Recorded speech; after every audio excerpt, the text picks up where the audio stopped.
En un asilo vas a dar menos problemas, mamá. Eso fue lo último que me dijo, antes de cerrarme la puerta en la cara. Yo estaba de pie, en el pasillo blanco de aquel lugar que olía a desinfectante barato y resignación. Tenía mis 2 maletas a los lados y una enfermera que no me miraba a los ojos. Milene ni siquiera esperó a que me acomodaran.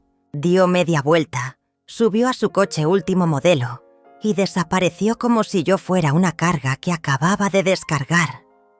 No lloré. No dije una palabra. Solo sentí cómo algo dentro de mí se rompía en silencio.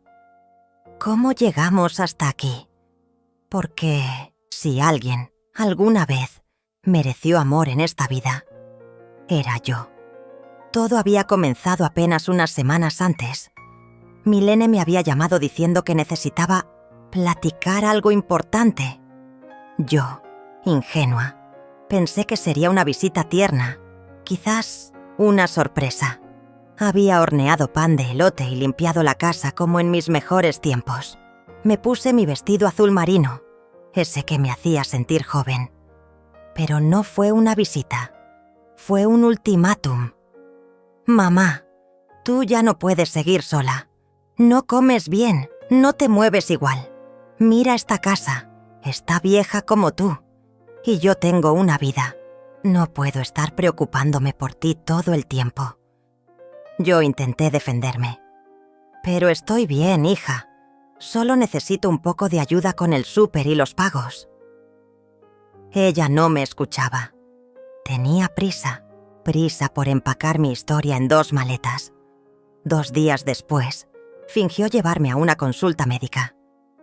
Es solo una valoración, mamá, para ver cómo estás de salud. Lo siguiente que supe fue que firmé un papel sin leerlo completo. Me tomaron la presión. Me pidieron esperar en una salita con otros viejitos que me miraban con la misma confusión que yo tenía en el rostro. Entonces lo entendí. No era una consulta, era una entrega. Doña Leia, pase por aquí. La voz era amable, pero firme. La enfermera me condujo a una habitación doble. Había una cama vacía junto a una que ya tenía una señora dormida, con la televisión encendida en volumen bajito.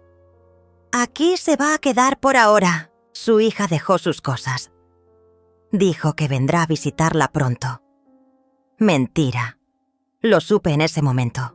Lo sentí en el pecho. Ella no volvería. Los primeros días fueron un infierno emocional. No por el asilo en sí, que era limpio y silencioso, sino por la humillación, por el abandono, por la sensación de ser una prisionera sin delito.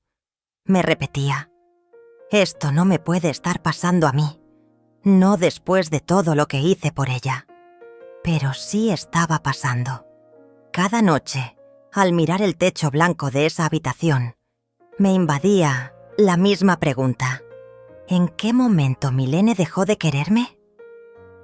Cuando Milene era pequeña, éramos inseparables.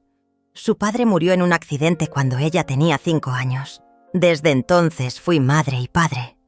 Trabajé como maestra primaria durante casi 30 años. En las tardes hacía bordados por encargo.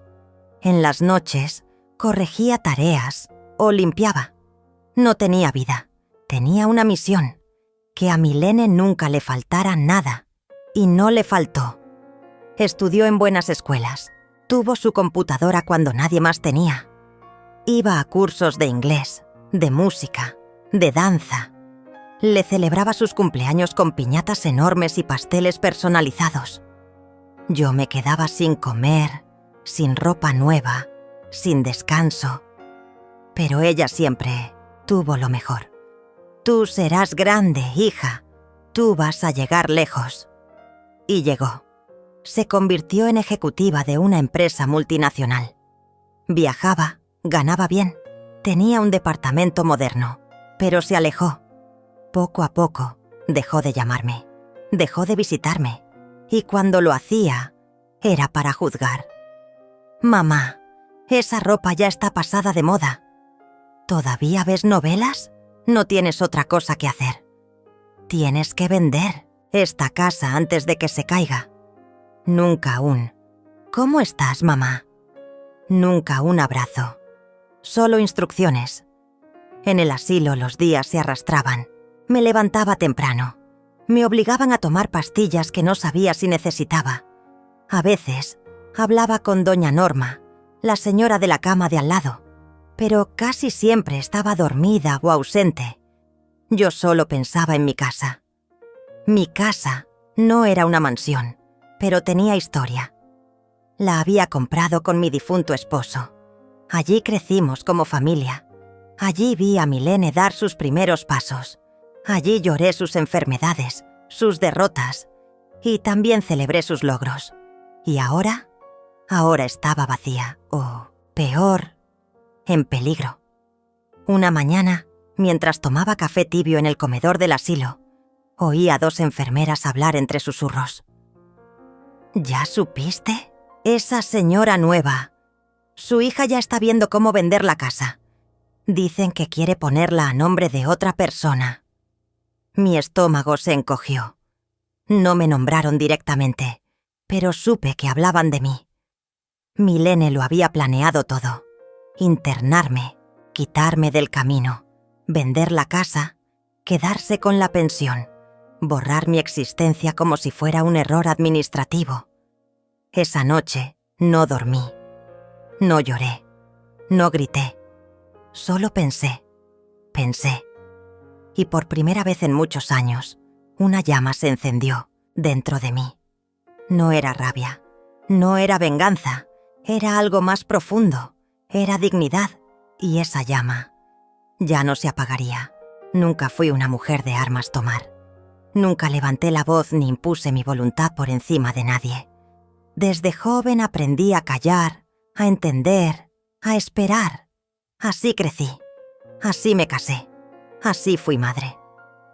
Pero aquella noche en el asilo, mientras escuchaba el débil sonido del televisor y el ronquido leve de doña Norma, comprendí que el silencio que siempre me protegió ahora me estaba destruyendo.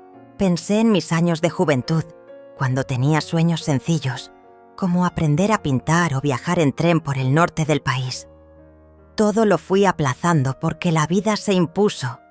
La muerte de mi esposo, la crianza de Milene, la escuela donde enseñaba a niños que a veces me respetaban más que mi propia hija. Había algo trágico en recordar los buenos tiempos, porque con ellos venía el eco de lo que se perdió. Recordé el día en que le compramos el primer uniforme escolar a Milene. Lloré cuando vi sus trenzas bajo el sombrero blanco, su sonrisa nerviosa. Me juré en ese entonces que nada ni nadie la lastimaría, y sin embargo fue ella quien terminó lastimándome. Pasaron los días en el asilo y comencé a observar a los demás. Había muchos como yo, olvidados por sus hijos, etiquetados como estorbos o cargas, relegados a habitaciones compartidas donde nadie preguntaba qué queríamos. Todos fingían estar bien, pero los ojos no mienten. El dolor se acumula en la mirada. Yo misma comencé a caminar más lento. El alma pesa más que el cuerpo cuando está herida. Una mañana, mientras desayunábamos avena insípida con pan duro, se sentó frente a mí un señor que nunca había visto antes. Tenía el cabello perfectamente peinado, lentes gruesos y una camisa planchada con esmero. Se presentó con voz pausada, casi ceremonial. «Soy Ernesto. A usted no la había visto por aquí. ¿Es nueva?» Asentí con la cabeza. «Mi hija me trajo. No sé si por amor o por hastío». Él sonrió con melancolía. «A mí me trajeron por mi seguridad, la seguridad de que no les estorbara». Sentí una conexión inmediata. No era necesario explicarlo con detalle. Él ya entendía. Me preguntó si tenía casa propia, si había firmado algo. Me sorprendió su precisión. «Fui abogado muchos años», explicó. «Conozco estas jugadas. Primero te alejan, luego te despojan». La palabra despojan me caló. Le conté en voz baja todo lo que había pasado, desde la consulta hasta la frase final de Milene, antes de marcharse. Ernesto no me interrumpió, solo asentía, como si cada palabra ya la hubiera escuchado antes en boca de otros. ¿Tienes documentos?, preguntó al final. Algunos. La escritura de la casa está a mi nombre, pero no sé qué hizo ella después que me trajo aquí. Él frunció el ceño. Eso es importante. Si la escritura está a tu nombre, aún hay esperanza. Pero necesitamos más. ¿Sabes si ella tiene acceso a tu pensión? Sí, desde hace meses. Me convenció de ponerla a su nombre, por comodidad. Ernesto suspiró. Me tomó las manos con suavidad. No estás sola.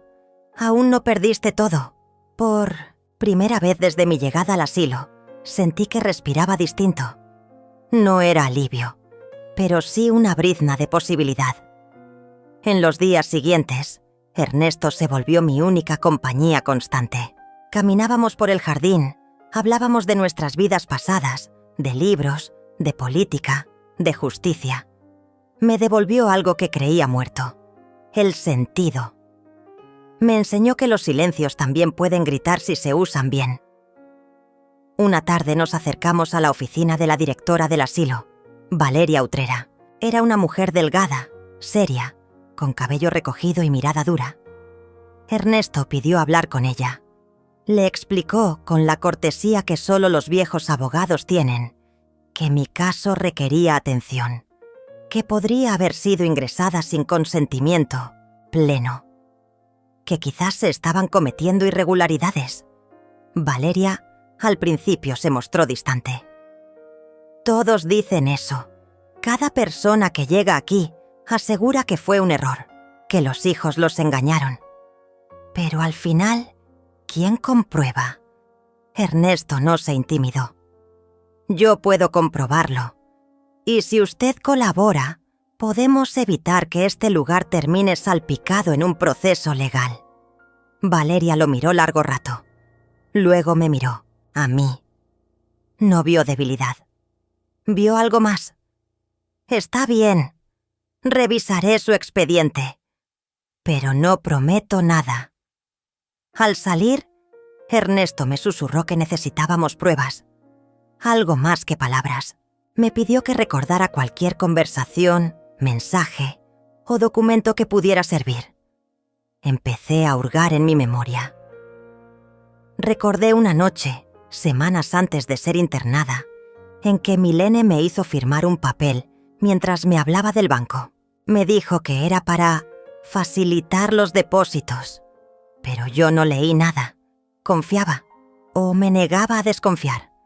Ernesto me pidió que escribiera todo lo que recordara, cada detalle, y yo lo hice. Cada noche, en una libreta que me consiguió una enfermera discreta, anotaba conversaciones, fechas, nombres, frases. Poco a poco, mis recuerdos se convirtieron en evidencia. Y mientras eso ocurría, del otro lado, Milene seguía su plan. Un viernes, por la mañana, durante la caminata diaria, escuché a Valeria al teléfono con voz tensa. ¿Una oferta de compra? ¿Con el poder de quién? Esa casa no está a nombre de la señora Milene. No pude oír más, pero fue suficiente. Corrí, o lo intenté, hasta Ernesto. Lo está haciendo. Está intentando venderla. Él asintió como si ya lo esperara. Entonces llegó el momento. Lo que siguió fueron días frenéticos. Ernesto escribió una carta formal solicitando la revisión de mi estatus legal. Valeria accedió a acompañarnos a un juzgado. Me explicó que como yo aún conservaba plena lucidez, podía impugnar cualquier documento que no hubiese comprendido al firmar. Era una carrera contra el tiempo. Mientras tanto, Milene no daba señales.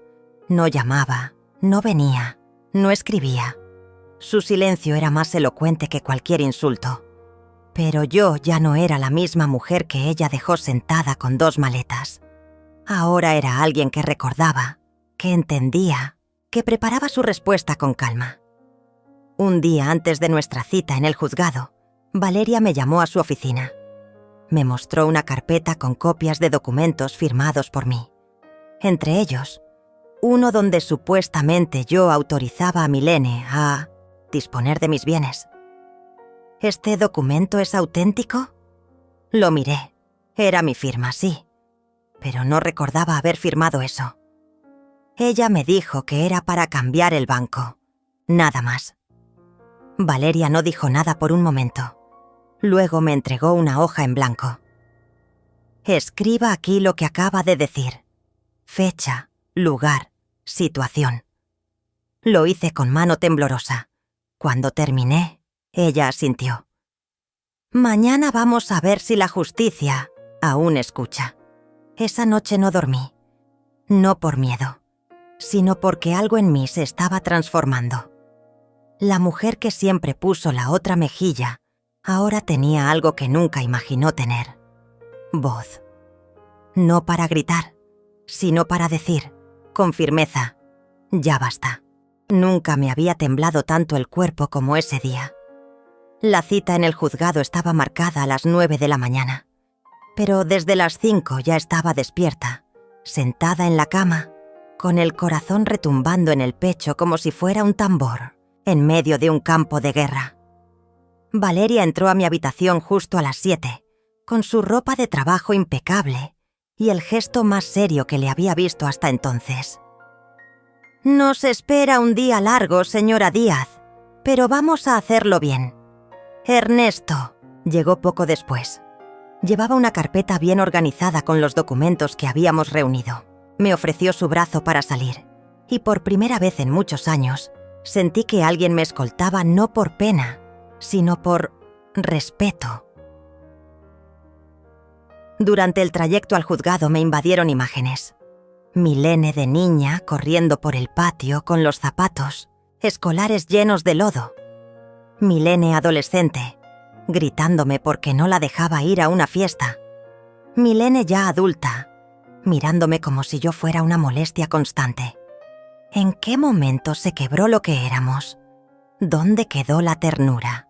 El edificio judicial era frío, con paredes grises y pasillos que olían a papeles viejos y desinfectante. Nos indicaron la sala donde tendríamos la audiencia preliminar.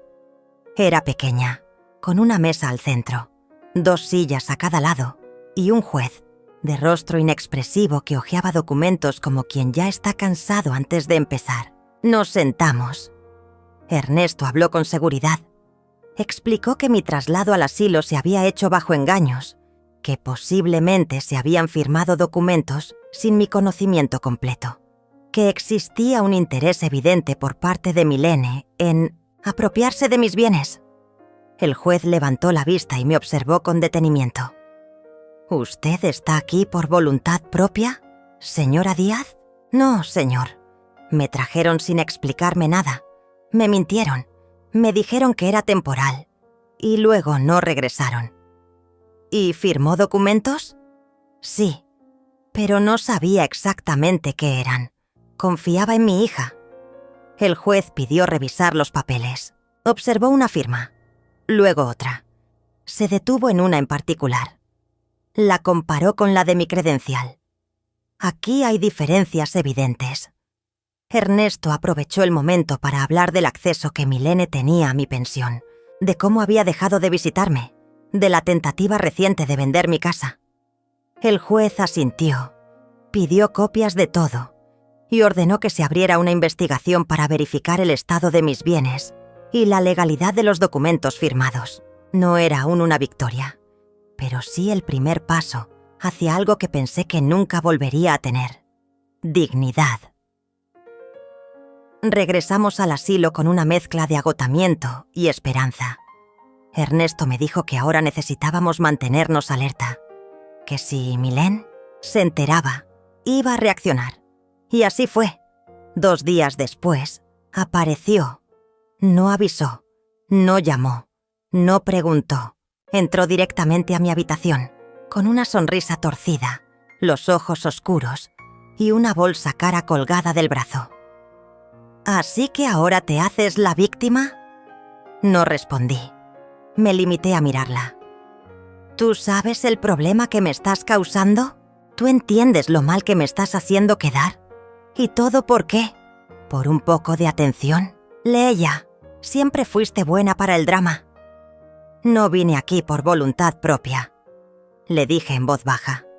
Claro que sí. Firmaste los papeles, ¿no? Me mentiste. Su rostro cambió. Perdió el control por un segundo. Dio un paso hacia mí, señalándome con el dedo. Te lo advertí. Te dije que si seguías con tus tonterías, ibas a terminar peor. Y ahora vas a ver. Ernesto, que había estado afuera, entró en ese momento. Se puso entre ella y yo. Señora, le pido que se retire. Cualquier cosa que diga o haga a partir de ahora puede usarse en su contra. Milene lo miró con desdén. ¿Y este quién es? ¿Tu nuevo amiguito? ¿Ahora resulta que tienes abogado? Exactamente, respondió Ernesto con calma. Así que será mejor que mida sus palabras. Ella rió, pero fue una risa hueca. Salió de la habitación sin despedirse. Sabía que había perdido terreno. Y eso la estaba volviendo peligrosa. Esa noche no pude dormir. No por miedo a lo que Milene pudiera hacer, sino por lo que yo estaba dispuesta a enfrentar. Estaba decidida. No iba a ceder. No otra vez. Ernesto y Valeria intensificaron los preparativos. El asilo, que al principio me pareció una cárcel, se convirtió en un refugio temporal. Un lugar donde me estaba reconstruyendo. Cada día escribía en mi libreta. Cada palabra era una forma de recuperar mi voz. Milene no tardó en contraatacar. Una semana después, llegó una notificación. Me acusaba de no estar en condiciones mentales para manejar mis propios asuntos. Solicitaba que ella fuera mi tutora. Legal. Ernesto la leyó con el ceño fruncido. Esto era predecible, pero no vamos a dejar que avance. ¿Puede hacerlo? Solo si logramos demostrar que estás incapacitada. Pero no va a pasar. Vamos a necesitar evaluaciones médicas, testigos, registros. Y eso ya lo estamos preparando. Fueron semanas duras. Me hicieron pruebas psicológicas. Me entrevistaron especialistas. Tuve que contar mi historia una y otra vez. A veces me sentía expuesta, cansada, vieja. Pero había algo nuevo en mí. Resistencia. No era la mujer que se dejaba llevar. Era alguien que entendía el valor de cada palabra, de cada firma. Durante una de esas sesiones, una doctora joven me hizo una pregunta que me rompió por dentro. ¿Alguna vez sintió que su hija la amaba de verdad? No supe qué responder. Había momentos hermosos en nuestra historia, sí. Pero el amor no debería doler tanto. No debería hacerte sentir invisible. Le conté cómo Milene siempre fue exigente, cómo nada era suficiente, cómo me culpaba por todo, desde sus fracasos escolares hasta sus problemas con parejas. Siempre fui la excusa perfecta. Siempre era más fácil señalarme a mí que asumir sus errores. La doctora anotó algo en su libreta y me miró con ternura. A veces, cuando criamos solas, amamos tanto que olvidamos enseñarlos a amar de vuelta. Sus palabras me acompañaron durante días. No solo estaba luchando por mi casa, por mi pensión, por mis derechos. Estaba luchando por no convertirme en el fantasma que Milene quería que fuera. Y fue entonces que llegó la carta. No tenía remitente, solo mi nombre escrito a mano. La abrí con manos temblorosas. Era de Milene, pero no era una disculpa, ni una explicación. Era una amenaza velada. No sigas con esto. Vas a perder. No tienes idea de con quién te estás metiendo. Yo sí sé cómo hacer las cosas bien. Tú solo sabes llorar. Recuerda quién soy. Recuerda lo que soy capaz de hacer. No le mostré la carta a Ernesto de inmediato. La guardé en mi cajón, no porque me asustara, sino porque por primera vez entendí quién era realmente mi hija. No era solo una mujer confundida, era alguien que elegía lastimar, y eso no se podía justificar. La siguiente audiencia fue programada para dentro de 15 días. Ernesto estaba preparando todo. Valeria testificaría a mi favor. Los informes médicos estaban saliendo a mi favor. Teníamos registros, testigos, documentos. Pero yo sabía que Milene no se rendiría fácilmente. Faltaban 2 días para esa audiencia cuando Valeria recibió una visita inesperada. Era un hombre elegante, con traje caro y sonrisa de abogado corporativo. Se presentó como representante legal de Milene. Traía una propuesta. Mi clienta está dispuesta a llegar a un acuerdo. Usted sabe, evitar escándalos. Todos salen ganando. Valeria lo escuchó, pero no respondió. Luego me llamó a su oficina y me contó todo. ¿Qué opinas? Que no quiero acuerdos. Quiero justicia. Ella asintió. Me miró con orgullo. Entonces prepárate, porque esto va a doler antes de sanar. Y yo estaba lista para enfrentar ese dolor. Ya no me importaba lo que viniera, porque por primera vez sabía quién era, y no iba a dejar que me borraran. El día de la audiencia llegó con un aire espeso. Parecía que todo en el mundo se había detenido para mirar lo que estaba por pasar. Ernesto me esperaba fuera del asilo desde temprano, con su maletín en una mano y una expresión que combinaba determinación y preocupación. Valeria me abrazó antes de salir, como una madre que despide a su hija rumbo a una batalla. Y en parte lo era, porque esa audiencia no era solo un trámite, era el campo donde se jugaría mi dignidad, donde se definiría si seguiría siendo una voz ignorada o una mujer que se defendió con la frente en alto. Al llegar al juzgado, lo primero que vi fue a Milene, sentada con un vestido beige, perfectamente maquillada, las piernas cruzadas y una serenidad calculada. A su lado, su abogado, el mismo que había intentado ofrecernos un acuerdo días antes. Ella me miró como quien mira a una persona inferior. Una ligera sonrisa asomaba en la comisura de sus labios, como si supiera algo que los demás no, como si ya se sintiera vencedora. Nos llamaron a entrar. El juez era el mismo que había presidido la audiencia preliminar, pero su rostro ahora era más atento, más inquisitivo. Pidió silencio y nos hizo tomar asiento.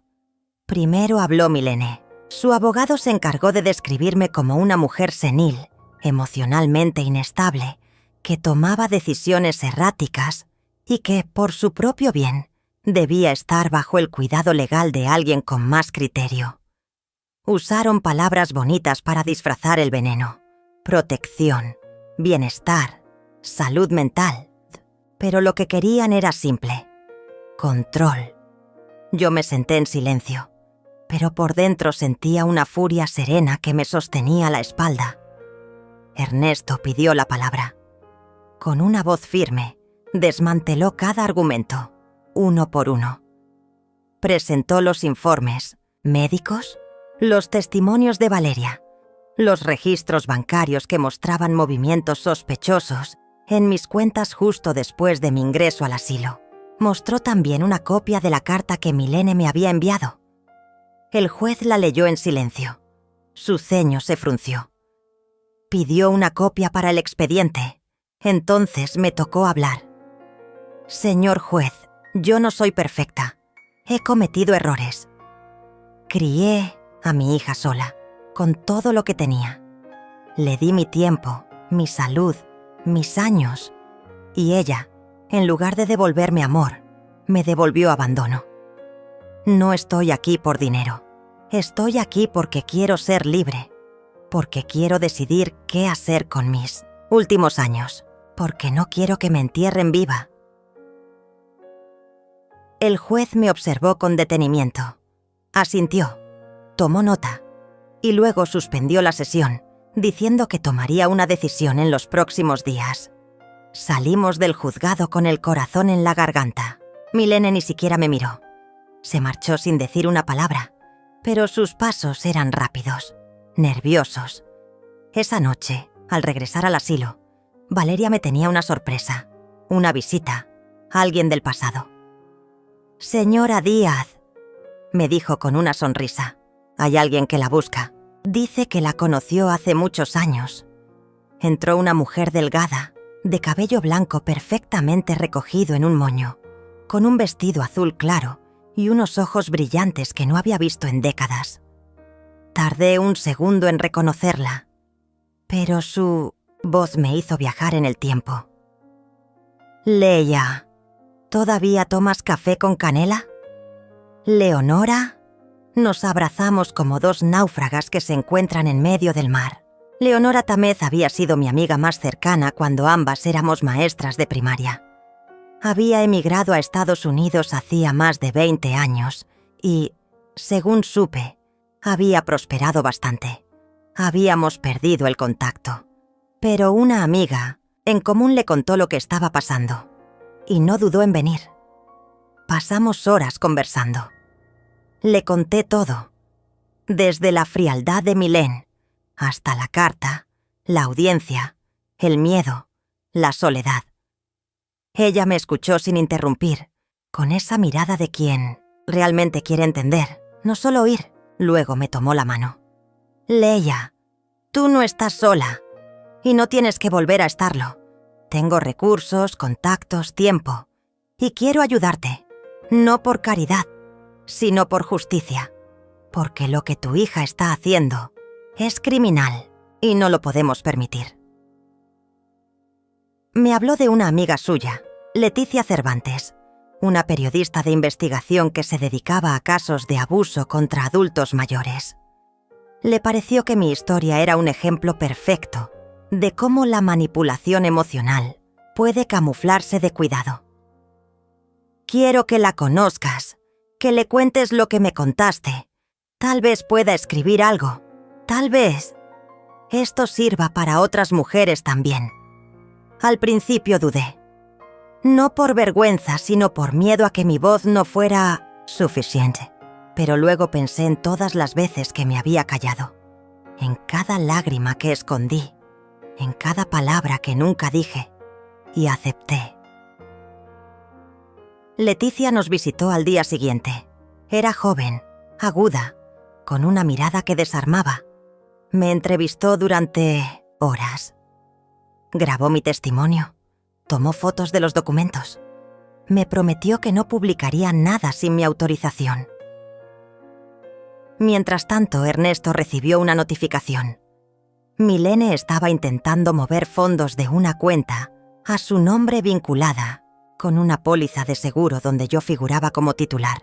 Era evidente que sabía que estaba perdiendo y quería sacar el mayor provecho antes de que se le cerraran todas las puertas. Ernesto reaccionó rápido. Interpuso una medida cautelar, bloqueó la cuenta, presentó nuevas pruebas y entonces, sin que lo esperáramos, Milene cometió un error. Una noche cerca de las 11, sonó el teléfono del asilo. Era la recepcionista, con voz temblorosa. «Señora Valeria, hay una mujer afuera, gritando. Quiere ver a la señora Díaz». Era Milene. Llegó borracha, enfurecida, insultando a todos. Exigía entrar. Decía que yo era su madre, que tenía derecho, que el asilo era una cárcel de locos. Los guardias llamaron a la policía. Milene se resistió. Insultó a un oficial. La arrestaron por alteración del orden y agresión verbal. Yo observé todo desde una ventana, con una mezcla de tristeza y alivio. Era mi hija. Pero ya no reconocía en ella ni la sombra de la niña que crié. La noticia llegó a la prensa. Leticia la recogió. Publicó una nota contundente. Anciana internada contra su voluntad por su hija, enfrenta batalla legal por su libertad y dignidad. El artículo se volvió viral. Muchas mujeres comenzaron a compartir sus propias historias. El teléfono del asilo no dejó de sonar. Algunas querían ayudar, otras simplemente agradecer. Leonora me miró con lágrimas en los ojos. Leia, tú no solo estás cambiando tu destino, estás iluminando el de muchas otras. Y por primera vez entendí el peso de lo que estaba haciendo. No era solo por mí, era por todas aquellas que alguna vez fueron silenciadas, por cada madre que dio todo y fue olvidada. El juez citó una nueva audiencia, esta vez con la prensa atenta, con la sociedad mirando. Ernesto me preparó para el momento. Ahora ya no somos invisibles, pero hay que dar el golpe final, y lo haremos con pruebas. Leonora nos mostró un documento que había conseguido. Era una escritura antigua, de una propiedad heredada de mis padres. Milene había intentado venderla también, con una firma falsa. Eso sería clave. Era la pieza que faltaba para demostrar su intención de despojo. Me sentía fuerte, dolida pero fuerte, lista para el último acto. Cuando entré a la sala del juzgado por segunda vez, ya no era la misma mujer que había llegado la primera vez, temblando por dentro. Algo en mí se había encendido, una llama antigua que durante años fue aplastada por la rutina, por el silencio y por el miedo. Ahora caminaba con la cabeza en alto. Mi vestido no era nuevo, pero estaba limpio y planchado. Y mi voz, aunque temblorosa al principio, se sostuvo con una firmeza que ni yo misma reconocía.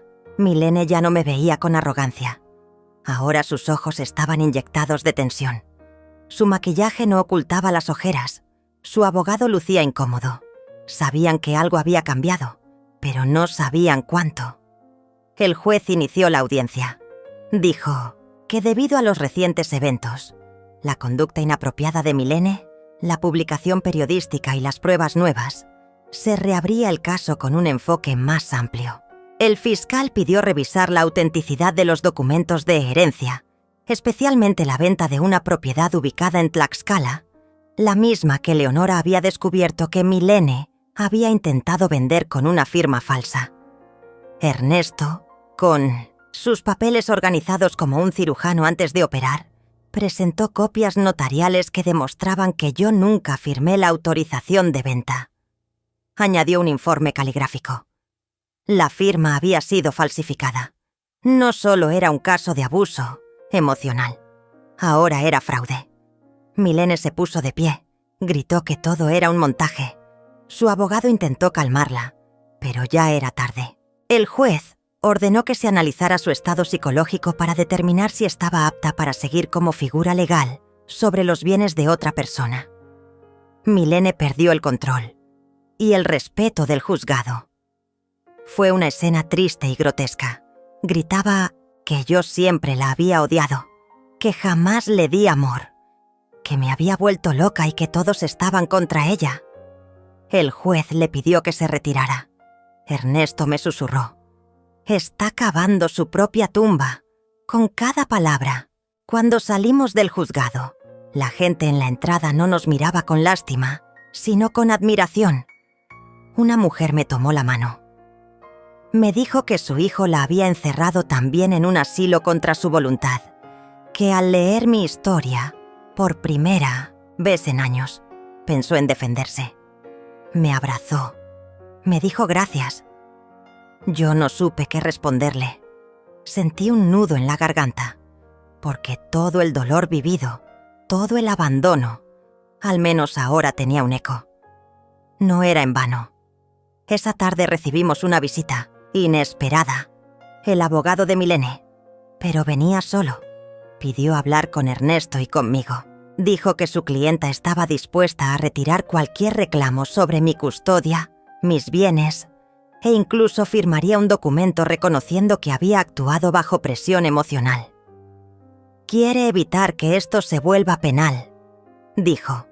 Yo lo miré. Quise ver si quedaba un mínimo de verdad en su rostro, y lo único que vi fue miedo. Ernesto me dejó decidir, aceptar el acuerdo o seguir hasta el final. No lo dudé. No aceptaría una confesión condicionada. No después de lo que viví. No después de todo lo que callé. Le dije que no, que nos veríamos en la siguiente audiencia. Su rostro palideció. Esa noche, mientras Valeria me servía una taza de té con limón y canela, me preguntó si tenía miedo.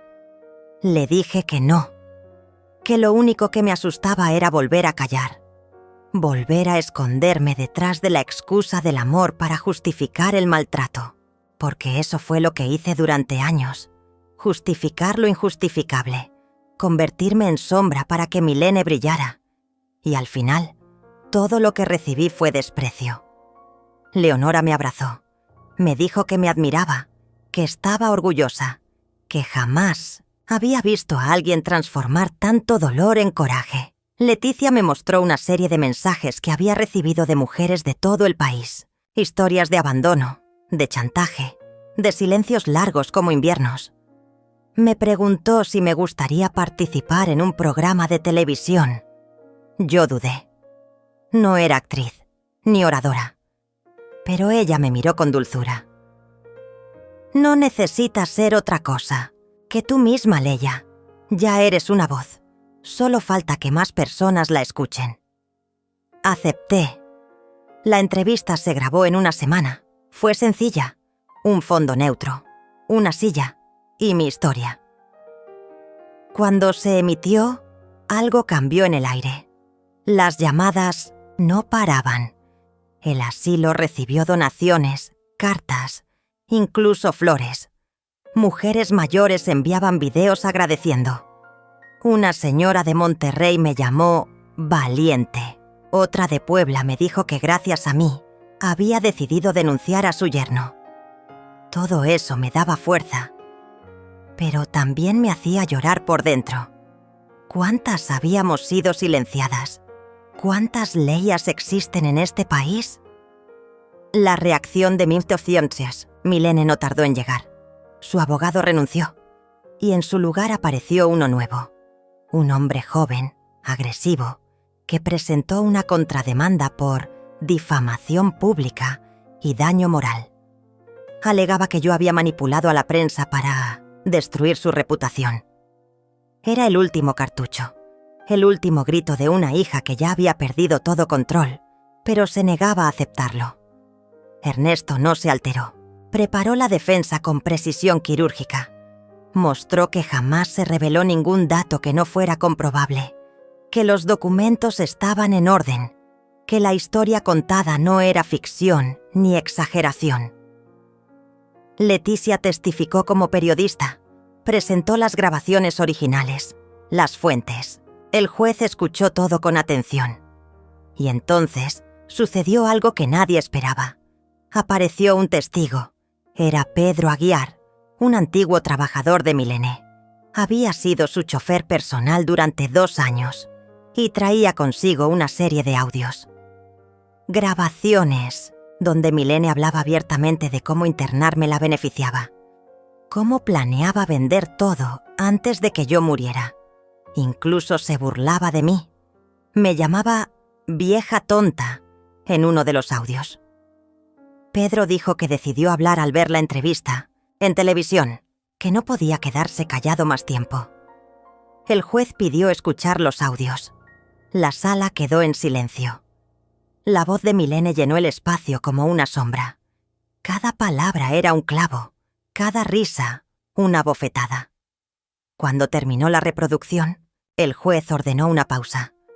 Regresamos al asilo en silencio. Nadie dijo una palabra, pero sabíamos que el final se acercaba. Y esta vez, la justicia estaba de nuestro lado. Esa noche no dormí. Me senté frente a la ventana de mi habitación. El cielo estaba cubierto. Las luces de la ciudad titilaban a lo lejos. Pensé en mis padres, en lo que habrían dicho, en lo que habría pasado si estuvieran vivos. Pensé en la niña que fui, en la joven madre que luchó sola, en todas las veces que abracé a Milene cuando tenía fiebre, miedo, hambre. Y me pregunté en qué momento se quebró todo, qué error cometí.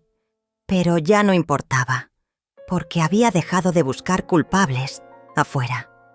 Ahora solo quería paz, dignidad, y eso no estaba en manos de ningún juez. Eso solo podía construirlo yo. Cuando volví a sentarme frente al juez, con las grabaciones aún resonando en mi memoria como ecos amargos, supe que ya no había vuelta atrás. Milene no volvió a comparecer. Su nuevo abogado presentó un escrito alegando que ella necesitaba reposo emocional y apoyo psiquiátrico, como si eso borrara años de crueldad premeditada. El juez no lo aceptó. Exigió su presencia en la próxima audiencia y autorizó una revisión completa de sus actividades financieras de los últimos 5 años. El fraude ya no era una sospecha, era un hecho. Y más nombres comenzaban a salir. Asesores, notarios, compradores fantasmas. Milene no solo había intentado eliminarme de su vida, había creado un castillo de mentiras sobre mi herencia, mi salud mental y mi supuesta incapacidad. El sistema que la protegía se resquebrajaba frente a la verdad, y cada grieta dejaba al descubierto lo que tanto tiempo ella había escondido. Esa misma semana recibí una llamada que me hizo tambalear por dentro. Era Milene, no su abogado, no un mensaje. Ella, su voz, apagada, sin maquillaje. «Mamá», dijo, como si esa palabra aún tuviera peso. Me pidió verme, a solas. Me negué. Me preguntó si todavía la amaba. No respondí. Me suplicó. Me dijo que todo se había salido de control, que solo quería una vida mejor, que sentía que yo siempre la prefería a ella, que mi amor la asfixiaba, que su infancia fue una prisión. Quise colgar, pero me quedé en silencio, porque dentro de mí una parte seguía buscando entender. ¿Cómo una hija puede transformarse en eso? Quedamos de vernos en un lugar público. Un café en la esquina de la Plaza Vieja. Fui acompañada por Leticia, aunque ella se quedó afuera. Milene estaba sentada, con gafas oscuras. Apenas me vio. Lloró. ¿Lágrimas verdaderas su actuación? No lo sé. Pero lloró. Me pidió perdón. Me dijo que no tenía amigos, que todos la habían abandonado, que la gente en internet la insultaba, que había perdido contratos, que su tarjeta había sido congelada, que no tenía cómo pagar el departamento donde vivía, que su vida era un desastre. Me habló como si yo pudiera rescatarla, como si el mismo amor que ella despreciaba aún tuviera que salvarla. Me ofreció firmar lo que fuera, devolver lo que quedaba. Solo me pedía una cosa, que frenara el proceso, que no la dejara ir a prisión. La miré, y por primera vez no vi a mi hija. Vi a una mujer aterrada de enfrentar las consecuencias. Vi a alguien que me había usado, manipulado, humillado. Y ahora pedía consuelo sin siquiera entender lo que había hecho. Le dije que ya no era yo quien decidía, que la justicia tenía su curso, que no quería verla presa, pero tampoco libre sin arrepentimiento, que ya no era su madre cuando se trataba de protegerla del mundo, porque yo también era parte del mundo que ella había atacado. Se levantó bruscamente. Me llamó egoísta. Me dijo que yo no entendía lo que era el miedo. Me gritó que siempre la hice sentir insuficiente y salió corriendo del café. Leticia me tomó de la mano cuando salí. Yo no dije nada. Solo caminé despacio hacia el auto. Esa fue, quizás, la conversación más difícil de mi vida. Al día siguiente, el juzgado recibió una notificación. Milene se declaraba culpable de falsificación y abuso de confianza. Pedía que se le permitiera un proceso abreviado para evitar una condena prolongada. El fiscal aceptó con condiciones. Tendría que devolver el dinero, renunciar a cualquier derecho sobre mis propiedades, someterse a tratamiento psicológico y presentarse públicamente a declarar lo que había hecho. Milene aceptó. Y fue así, como semanas después, frente a cámaras, con la voz quebrada y los ojos secos, Milene dijo: «Le fallé a mi madre. La traté como un obstáculo cuando ella solo quería vivir en paz. No merezco su perdón, pero quiero empezar a entenderlo. ¿Qué hice? La audiencia televisada fue corta, pero impactante. Miles de comentarios aparecieron en la transmisión.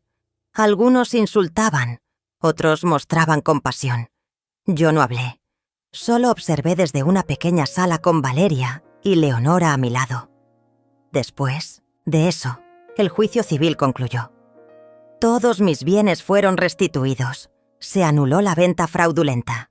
El juez ordenó una medida de protección a mi favor. Milene no podría acercarse a mí sin autorización. Pero yo no pedí que la encerraran. No busqué venganza. Busqué justicia. Y la obtuve. La prensa quiso entrevistarme de nuevo. Rechacé. Esta vez quería silencio. Paz. Lo mediático ya no me atraía. Quería volver a mirar el amanecer desde mi ventana sin sentir que el pasado respiraba en mi nuca. Valeria me ayudó a mudarme. No regresé a mi vieja casa. No tenía sentido.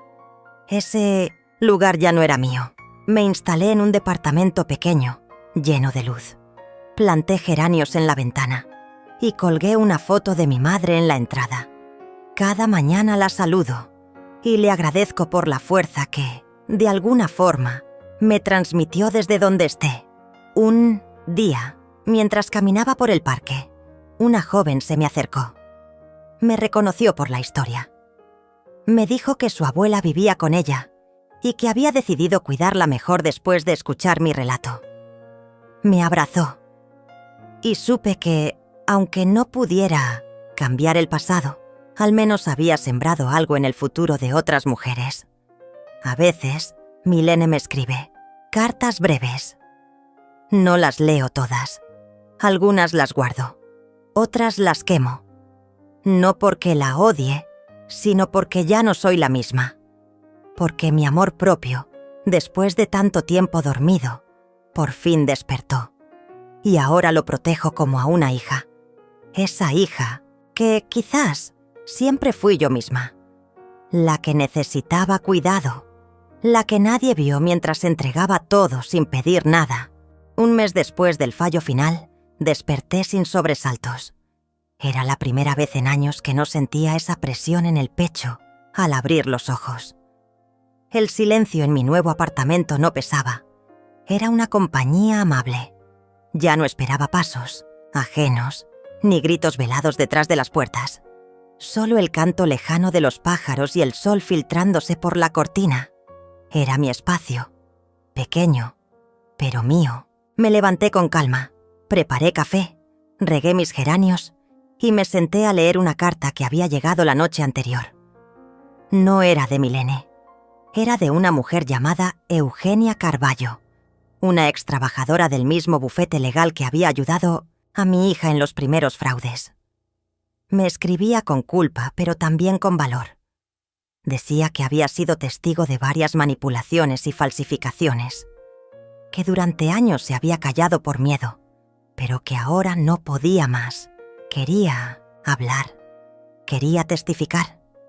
Ya no contra Milene, sino contra otros involucrados. Notarios, prestanombres, contadores. La llevé ante mi abogada. Leticia revisó todo y me miró seria. «Esto es grande, Leia. Lo que te hicieron no fue un caso aislado. Es parte de una red, y tú puedes destaparla». Me quedé en silencio.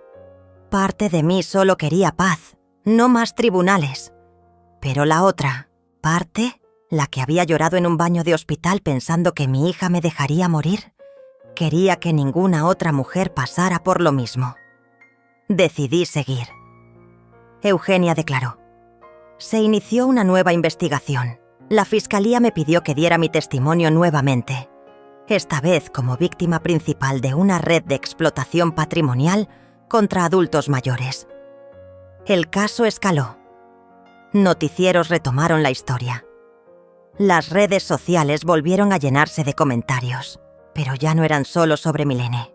Eran sobre un sistema podrido, sobre cuántas otras madres habían sido manipuladas para firmar documentos que no entendían, sobre cuántas abuelas fueron aisladas bajo el pretexto de estar confundidas, solo para robarles lo poco que tenían. Recibí mensajes de mujeres en Oaxaca, en Tijuana, en Puebla, todas contándome sus versiones de la misma pesadilla, algunas ya sin familia, otras aún atrapadas bajo el mismo techo que sus verdugos. Y entendí que mi historia no era mía, era un espejo de muchas. Acepté ser parte de una campaña de concientización. Fui a una entrevista en la televisión pública. Me maquillé como hacía décadas no lo hacía. Llevé una blusa azul cielo. Y cuando la conductora me preguntó por qué decidí hablar, le dije: porque me arrebataron años de vida en silencio. Y ahora que tengo voz, no pienso callarme nunca más. Esa frase se volvió viral. Y con eso lo que era una historia íntima se convirtió en un movimiento. Un mes después, fui invitada al Congreso. Leí una carta frente a una sala llena de diputados. Les hablé de cómo empezó todo. De cómo un «te voy a cuidar, mamá» se transformó en una sentencia de soledad.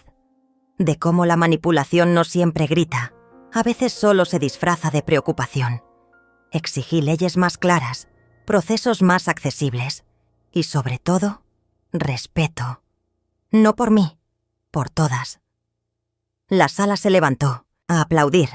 Algunos lloraron, otros bajaron la mirada. Y yo sentí que, aunque no podía cambiar lo vivido, sí podía hacer que contara para algo más grande. Mientras tanto, Milene cumplía su sentencia de libertad condicionada. No podía salir del país, no podía acercarse a mí, no podía administrar bienes ajenos. Pero seguía escribiéndome, cartas largas, caóticas. En una me confesó que tenía pesadillas con mi rostro. En otra me hablaba de un proyecto que quería empezar. A veces parecía que me culpaba de todo. Otras, que buscaba redención. No respondí ninguna. Pero tampoco las destruí. Las guardé en una caja de madera. No por apego, sino como recordatorio de lo lejos que había llegado, de lo hondo que me había levantado. Valeria, por su parte, seguía visitándome cada semana. Traía pan dulce, cosía conmigo, hablábamos de telenovelas antiguas y a veces solo nos sentábamos en silencio. Un día me dijo que, desde que conoció mi historia, había decidido cambiar su testamento, que ya no le dejaría todo a sus hijos, que ahora lo dividiría con una asociación de mujeres mayores. Reímos, brindamos con café y entendí que las cadenas que me habían atado ya no estaban, porque mi historia estaba soltando otras. Pero no todo fue luz. Una noche, al volver de una reunión, encontré la puerta del edificio entreabierta. Subí con cuidado. Al llegar al pasillo vi una silueta junto a mi puerta.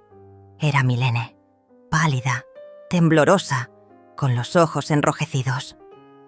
«No vengo a hacerte daño», dijo. Solo quería verte». Me acerqué lentamente. No por ella, sino por mí, para comprobar que ya no le temía. Le pregunté cómo había llegado allí. Dijo que pagó a un vecino para que la dejara entrar al edificio, que no tenía a dónde ir, que estaba viviendo en un cuarto alquilado, sin amigos, sin rumbo. Quise sentir pena, pero lo que sentí fue un profundo cansancio. Le dije que se fuera, que estaba violando la orden, que no podía acercarse.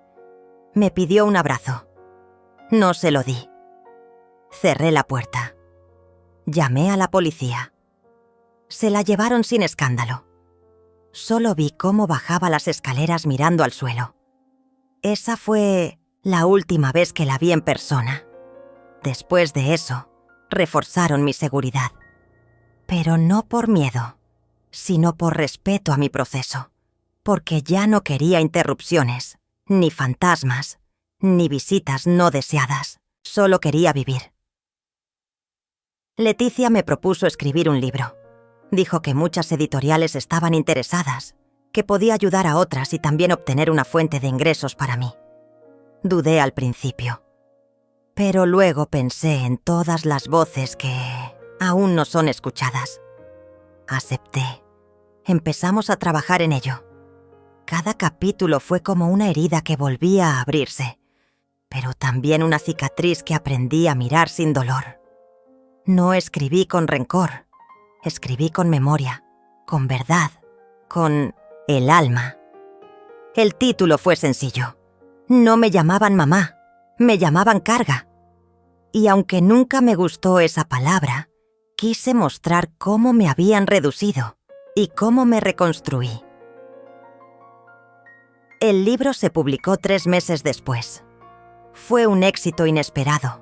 Me invitaron a ferias, a charlas, a conversatorios. Jóvenes me abrazaban. Hombres me pedían perdón por lo que sus madres habían vivido. Mujeres mayores me decían que ahora sabían que no estaban locas, que lo que sentían tenía nombre y que podían salir de eso. Una noche, al regresar a casa, encontré una flor en mi puerta, sin nota, sin nombre, solo una flor blanca. No supe si era una amenaza o un gesto, pero la llevé al agua, la puse junto a mis geranios y dormí en paz. Me acostumbré a vivir en silencio, pero ya no en soledad. Había encontrado una forma de acompañarme a mí misma sin miedo, sin nostalgia paralizante, sin culpas. Por las mañanas leía en voz alta los pasajes de mi libro a un grupo de mujeres mayores en un centro comunitario. Algunas lloraban, otras reían, muchas asentían en silencio. Era como si cada palabra despertara un eco adormecido. Ya no necesitaba explicar tanto. Ellas entendían con una mirada. Nos unía algo más fuerte que la sangre. El dolor compartido, pero sobre todo, la decisión de no callarlo más. Una de ellas, Teresa, me dijo una tarde mientras tejíamos: Leia, tú fuiste la piedra que empezó la avalancha. ¿Sabes cuántas denuncias se han presentado desde tu caso? No lo sabía, pero no necesitaba números. Lo veía en los ojos de cada mujer que me abrazaba después de una charla, en las cartas que llegaban a mi buzón, en los mensajes que me dejaban pegados en la portería. Historias parecidas, diferentes nombres, siempre las mismas frases al inicio. Yo también fui abandonada. Yo también firmé sin entender. Yo también pensé que era mi culpa. El proceso judicial contra la red de fraudes seguía su curso. Yo ya no asistía a todas las audiencias, pero Leticia me mantenía al tanto. Algunos notarios perdieron sus licencias. Se desmantelaron 2 empresas pantalla. 3 personas fueron detenidas. La justicia avanzaba lento, pero avanzaba, y cada paso era un cierre simbólico para mí. Ya no era solo sobre Milene. Era sobre tantas otras como ella que habían aprendido a usar el afecto como moneda de cambio. Y sobre nosotras, que durante años confundimos amor con dependencia. Un día recibí una carta certificada. Venía del juzgado. Decía que se había aprobado una compensación económica por daños morales. No era una fortuna, pero era significativa. Dinero que, años atrás, habría ido directo a las manos de mi hija. Ahora era mío, ganado con cada noche en vela, con cada humillación convertida en testimonio. Con ese dinero, no pensé en lujos, pensé en proyectos. Fundé una pequeña asociación junto a Valeria y Teresa. La llamamos Voces Madres. Dábamos asesoría legal gratuita a mujeres mayores. Organizábamos talleres, charlas sobre derechos, autonomía, finanzas personales. A veces bastaba con sentarse a escuchar, porque muchas no querían venganza. Solo querían ser escuchadas por alguien que no les dijera: «Usted está exagerando». En uno de esos talleres conocí a Dolores, una mujer de 72 años que había sido despojada de su casa por su nieto. Dormía en un cuarto alquilado, limpiaba oficinas y aún así mandaba dinero al muchacho porque le decía que lo necesitaba para la universidad. Nunca estaba inscrito en ninguna. Dolores tenía la mirada rota, pero cuando me escuchó contar lo que viví, se me acercó y dijo: «Si tú saliste de eso, yo también puedo». Y fue ahí cuando supe que todo lo que había pasado tenía un propósito más grande, que mi historia no era una tragedia, era una herramienta. Mientras tanto, Milene seguía en su espiral descendente. Me enteré por la prensa que había intentado abrir un negocio, pero no consiguió socios, que vivía en un pequeño apartamento rentado, que nadie en la familia quería verla. Supe también que intentó apelar las restricciones de la sentencia para poder salir del país, pero el juez se lo negó. Cada tanto llegaban noticias como esas, como ecos lejanos de una vida que ya no me pertenecía. No sentía placer en su caída, pero tampoco remordimiento. Había elegido, y yo también había elegido dejar de salvarla. Una mañana recibí una llamada de un número desconocido. No solía contestar, pero ese día lo hice. Era una mujer joven. Se presentó como Camila, estudiante de periodismo. Me dijo que estaba haciendo su tesis sobre violencia patrimonial en adultos mayores y que mi historia había sido su inspiración. Quería entrevistarme. Accedí. Vino a casa. Trajo una grabadora antigua, una libreta llena de notas y unos ojos llenos de fuego. Me hizo preguntas que nadie antes se había atrevido a hacer. No sobre los hechos, sino sobre los silencios. ¿Cuándo fue la primera vez que sentiste que tu hija ya no te quería? ¿En qué momento dejaste de confiar en tu propia memoria? ¿Qué parte de ti murió en ese asilo? Lloré, pero también reí, porque hablar así, con esa honestidad brutal, era una forma de renacer. Camila publicó su reportaje. Ganó un premio. Me lo dedicó. A Leia Díaz, por enseñarnos que nunca es tarde para reclamar lo que merecemos. Guardé esa dedicatoria junto a la primera carta que escribí desde el asilo. La que nunca envié. La que empezaba con «Querida Milene» y terminaba con una firma temblorosa. A veces la releía para recordar el punto de partida, para no olvidar que todo comenzó con una frase dicha sin compasión. En un asilo causarás menos problemas, y que desde ese dolor nació algo más grande. El impacto siguió creciendo. Me invitaron a dar una charla en una universidad. Fue la primera vez que hablé frente a un público joven. Pensé que no me escucharían, que mirarían el celular, que no entenderían. Pero cuando conté cómo me sentí invisible frente a mi propia hija, vi a más de uno bajando la mirada. Vi lágrimas, vi respeto, y al final, uno de los estudiantes me abrazó y me dijo: «Gracias por decir lo que mi abuela nunca pudo». Me fui caminando despacio, con el corazón lleno. Un día, mientras tomaba café en la terraza, Valeria me miró en silencio y dijo: «Leia, ¿tú crees que algún día tu hija cambie de verdad?» Me quedé pensativa. Respondí: «No lo sé, pero ya no es mi responsabilidad». Fue la primera vez que lo dije en voz alta. Y me sentí libre, porque había soltado esa carga invisible, porque entendí que perdonar no era olvidar ni justificar. Era simplemente dejar de arrastrar lo que no me corresponde. A los pocos días, Leticia me llamó. Había una nueva carta de Milene. Esta vez no llegó a mi casa, sino a la oficina del abogado. En ella decía que quería ver a su hija. Hija que yo no sabía que existía. Hija que, según ella, había tenido hacía 6 años y que había criado sola, sin decírmelo. Me pedía que la conociera, que la nieta quería saber quién era su abuela. Me temblaron las manos. ¿Una nieta? ¿Era verdad? ¿Otra mentira? ¿Otro intento de manipulación? No supe qué pensar, pero una parte de mí, contra toda lógica, sintió una chispa. No de esperanza, sino de curiosidad. Le pedí a Leticia que investigara, que corroborara, y lo hizo. Resultó ser cierto. Una niña llamada Abril, 6 años, inscrita en una escuela pública. Su padre no figuraba. Milene la había ocultado de todos. Tal vez por vergüenza, tal vez por estrategia, pero estaba allí, viva, real. Y si algo me quedaba claro, era que ella no tenía culpa de nada. Pasé noches enteras pensando qué hacer. ¿Abrir la puerta otra vez? ¿Correr el riesgo? ¿Negarme a conocerla y cargar con esa sombra? Valeria me dijo que hiciera lo que dictara mi corazón. Leticia me aconsejó precaución. Yo solo pensaba en una niña de 6 años que quizá preguntaba por qué no tenía abuela.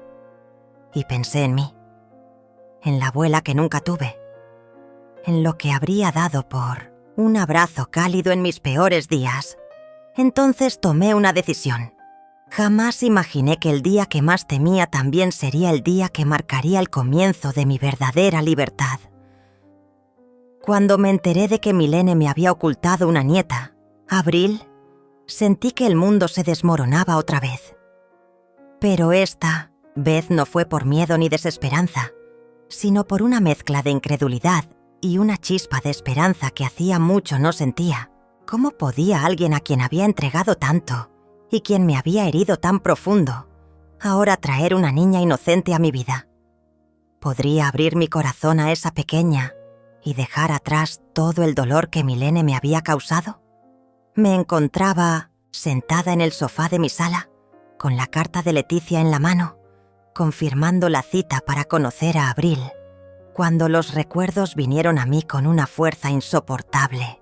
Recordé las noches en vela cuidando a Milene cuando era niña, las veces que renuncié a mis sueños para darle un mejor futuro, y la traición sutil pero constante que sentí al ver cómo me fue excluyendo de su vida, tratando de borrar todo lo que yo representaba para ella. Pero Abril era diferente. Ella no merecía pagar por los errores de su madre. Esa era mi verdad, y la defendí con todo el alma. El día que fui al parque para encontrarme con Abril, estaba nublado. El viento frío parecía llevarse con él todas mis dudas. La espera fue un tormento. Cada vez que una madre con su hija pasaba frente a mí, mi corazón se aceleraba, pero no era ella. Y cuando por fin vi a una niña pequeña que se acercaba con paso tímido, casi sentí que el tiempo se detuvo. Abril tenía los ojos llenos de curiosidad y un miedo dulce que la hacía parecer vulnerable, pero había también en su mirada una fortaleza que me conmovió profundamente. Me acerqué lentamente, con las manos temblorosas, y ella me miró sin miedo. Fue como si en ese instante, sin palabras, supiéramos que estábamos destinadas a encontrarnos. La abracé y sentí que un peso enorme se levantaba de mis hombros. Los días siguientes fueron un torbellino de emociones. Abril se convirtió en mi sol en medio de la tormenta, y yo, en su refugio seguro. Poco a poco fuimos construyendo una relación basada en juegos, cuentos y abrazos que curaban heridas invisibles. Milena intentaba intervenir, usando la niña como herramienta para manipularme, pero esta vez no caí en sus trampas. Con la ayuda de Leticia puse límites claros y firmes. No permitiría que Abril fuera un peón más en su juego perverso. Cada encuentro con Milene era una batalla de palabras frías y miradas desafiantes, pero yo ya no era la mujer indefensa que ella conocía. Aprendí a decir no y a defender mi espacio con dignidad. Cuando Milene perdió la batalla legal, que intentó imponerme para alejarme de Abril, su máscara de madre perfecta se rompió por completo. La justicia silenciosa que tanto había esperado por fin se hizo presente. No con gritos ni venganza, sino con la verdad que emergió de las pruebas y testimonios que Leticia logró reunir. En medio de esa tormenta, yo descubrí la fuerza que había cultivado en silencio, el coraje para reconstruir mi vida desde las cenizas del engaño.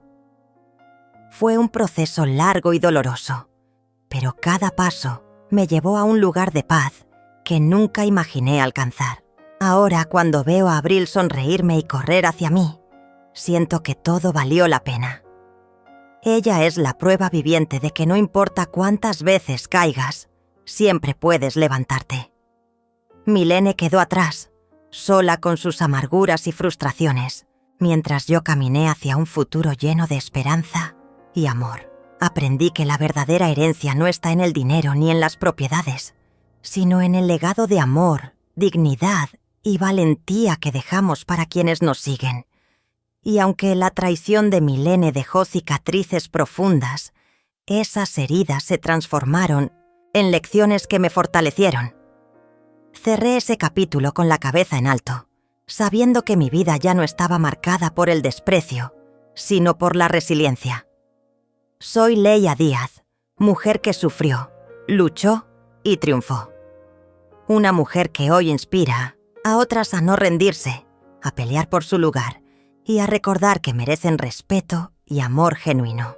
Si algo quisiera dejar como mensaje final, es que nunca permitan que nadie les diga que son un problema. Nuestra existencia tiene valor, nuestra historia merece ser escuchada y nuestro corazón es invencible. Y así, con esa certeza, cierro este ciclo y abro las puertas a una nueva vida, llena de luz y libertad. Hoy, mientras contemplo el silencio que me rodea, pienso en todo lo que viví, en las palabras que dolieron, en las miradas que me rechazaron y en la fuerza que encontré cuando creí que ya no quedaba nada.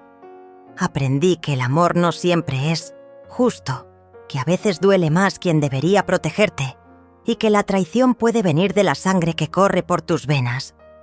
Pero también entendí algo más importante. Mi dignidad no depende de nadie. La recuperé con cada paso que di, con cada batalla silenciosa que libré en las sombras. Hoy sé que la verdadera victoria no es solo ganar un juicio o demostrar que tenían razón, sino reencontrarme conmigo misma, sanar mis heridas y alzar la voz por todas las que sufren en silencio. Esta historia no termina con un adiós amargo, sino con un nuevo comienzo. Porque aunque intentaron apagarme, hoy brillo con más fuerza. Y si alguien alguna vez vuelve a pensar que soy débil, solo tendrá que mirarme a los ojos para entender que soy invencible.